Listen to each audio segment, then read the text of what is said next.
and I see that she's running a 200-meter race. And I'm thinking to myself, what's she doing running these other races? Welcome to Mother-Daughter Connections, the show dedicated to educating, encouraging, and equipping moms to build lasting, meaningful connections with their daughters. I'm your host and mother-daughter relationship personal trainer, Dr. Michelle Deering. My heart is to be of help to you. I believe that your relationship with your mom is the foundation for your future success, personally, parentally, and professionally. Now remember, even though I'm a licensed psychologist, I'm not your shrink on this show. I am, however, here to share my opinions and those of my guests. If you have concerns about your mental health, please seek services from a mental health provider in your local area. Now join me as we pause to consider today's topic. Well, hi there and welcome. I am so excited to be spending time here with you and for you to be spending time here with me today. I am particularly excited because, again, we are in an Olympic year, and I just love watching athletes from all over the world showcase their talents and skills and compete with each other, and then just be one in the unity of sports. As my daughters hear me say often, sport is life, life is sport. Awesome, great thing. All right. So today, and actually for the last couple of weeks and today and for a couple more, I'll be sharing with you lessons learned from elite athletes as it relates to motherhood. And today I'd like to share a little bit about one of my favorite athletes, Sydney McLaughlin-Levrone. I remember the first time I saw her run on TV. It was the 400-meter hurdles. She was about 16 years old at the Olympic trials. And the minute I saw her on the TV screen, underneath her name was where she's from, Dunella, New Jersey. I don't know, all these folks from New Jersey in the house. Okay. So a smile came across my face. My BFF hubby's town is right next to hers where he grew up. And so I was like, okay, great. And she was setting up to run, and it was I think she was like in the lane next to another track legend, Dalilah Muhammad, and Sydney ran. Dalilah won. Sydney came in third, but she became the youngest Olympian since 1972. Not a bad accomplishment for a 16-year-old, okay? Well, in a recent book, and if you haven't gotten her book, this is just my little plug, More Than Gold is her book. Sydney shares about how anxious and scared she was before that meet. Like, she almost did not compete. She actually told her dad, I quit. And I tell you, it was probably one awesome piece of parenting that he did to actually get her to run. Well, she ended up making the team, as I said, as the youngest Olympian since 1972. The time in Rio for the 2016 Olympics was an experience for her. She had a time of 56.32, if I'm not mistaken. It didn't qualify her to actually get into the final heat, but, things were done for the Olympics for her at that point in time, just for that moment in time. Well, fast forward 4 years later at the 2020 Olympics in Tokyo, she wins a gold medal in the 400-meter hurdles, and she sets a world record of 51.47 seconds. Now, I just want you to pause there for a second. 4 years prior, her time in the Olympics was 56.32, all right? And now in the 2020 Olympics, her time is 51.47.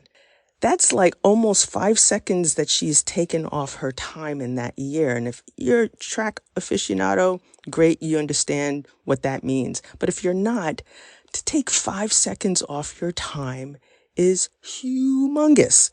Anyway, I digress. Now, in 2023, when that track season started, I was like, okay, well, I know the Olympics are coming up in 2024. Let me see what's on TV to see how she's running. Well, I turn on a meet and I see that she's running a 60-meter race. And I'm like, 60 meters? She wins the race. I'm like, okay, no surprise. Then on another day, I turn on the TV and I click to find a track meet, and I see that she's running a 200-meter race.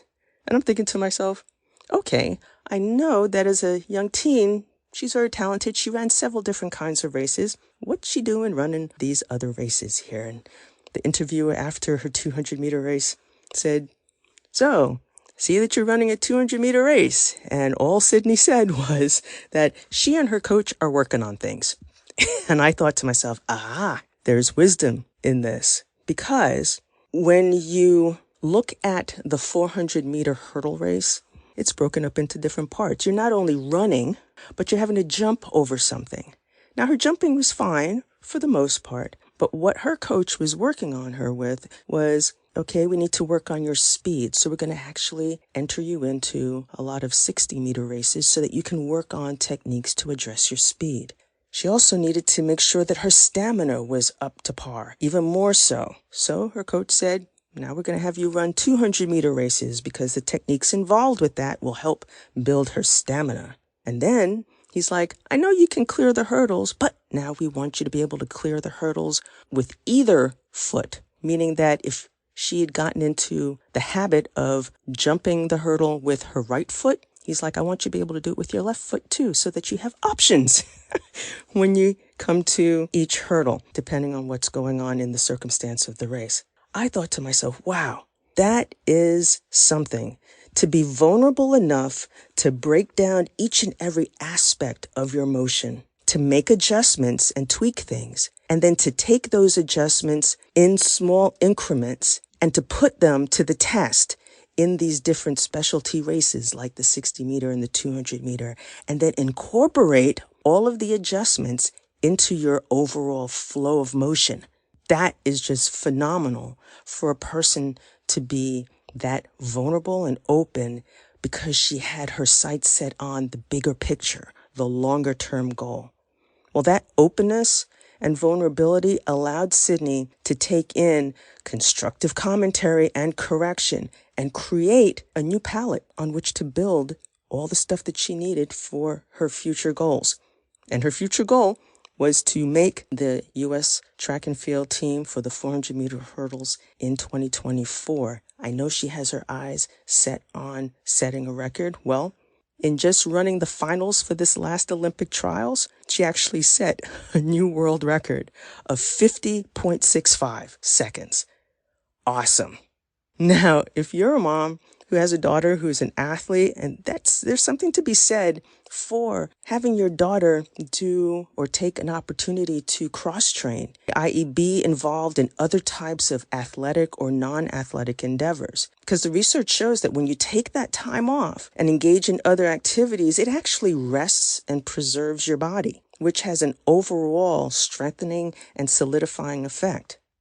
Similarly, as a mom, cross-training, i.e. taking time off for yourself or engaging in other activities to focus on yourself, can actually help you better run your motherhood journey with your daughter. The process that you'd need to do is actually find yourself a personal trainer like me who specializes in and has an expertise in mother-daughter relationships. So don't waste time. Learn from Sydney and her example, because there's no better time to start cross-training than now, which is what she did way back when, 4 years ago, to start addressing things, and now she's seeing the fruit 4 years later. So my question to you is, what will you do to put yourself in a different situation to challenge yourself? And are you open to being vulnerable so that you can get a victory for yourself in the things that you have aspirations for, desires for, goals for in your mother-daughter relationship? So the lesson that you can take from an elite athlete like Sydney McLaughlin-Levrone is to get a personal trainer who knows how to parcel out what you really need to address so that you can make progress and transformation in your mother-daughter journey. And you can start by scheduling a no-guilt consult call with me. I'd be happy to be of help to you and be your personal trainer on your motherhood journey. Just go to the URL bit.ly/no-guilt-consult. That's bit.ly/no-guilt-consult. Be encouraged. Healthy mother-daughter relationships are possible. They just take one curative connection at a time. I'll see you next week. You've been listening to Mother-Daughter Connections with me, your host and mother-daughter relationship personal trainer, Dr. Michelle Deering. Thanks so much for joining me today. Make sure to subscribe so you don't miss an episode. Share this episode with a friend so they don't miss an episode. And download the resource in the show notes. Until next time, remember to pause to consider how you can connect intentionally so you can improve relationally with your daughter.